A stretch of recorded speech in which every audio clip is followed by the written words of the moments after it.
เนาะว่าอันนี้แม่นอย่างเนาะ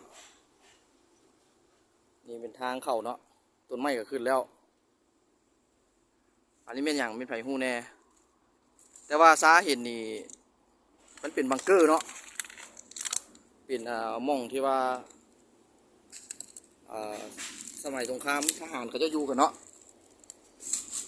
นี่มันจะมีปองป้อมข้างเลยป้อมตัวนี้จะเป็นจุดที่สองเนาะจุดที่สอง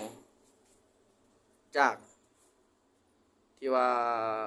อยู่ฝากน้ำเมืองนั้นจะมีป้อมหนึ่งอีกเนาะมีป้อมหนึ่งอีกอันนี้จะเป็นทางลุ่ม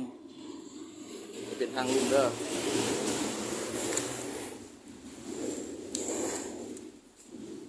ออกมาเนาะส่วนทางถึงนี่ก็คือซีเมนบอลไว้ปืนกลเนาะ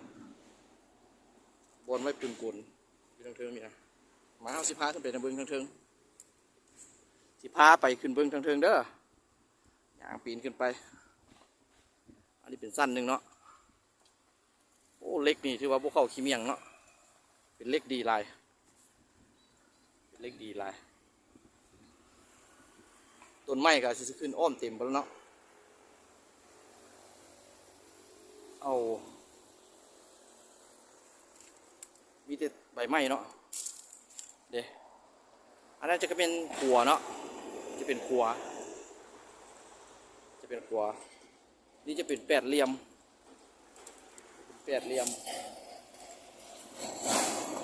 นี่เป็นทางมา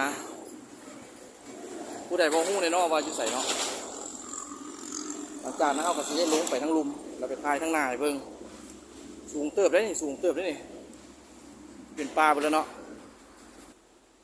เบื้องคว้อมหนาจะได้อยู่ประมาณ40 เซนเนาะนี่จะพาเลาะเบื้องอ้อมๆเนาะพาเลาะเบื้องอ้อมจะเป็น2 4 5เหลี่ยมบ่ตัวนี้เป็น5เหลี่ยมทั้งถึง2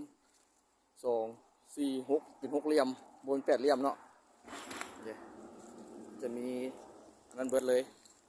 ทุกบอลไผ่จืนว่าอยู่ใส่นอนนี่เนาะไผ่หู้ว่าอยู่ใส่นี่นะให้เดากันลงเบิ่งเด้อเม่นกันลงเบิ่งเด้อป้อมที่1เด้อนี่เด้อ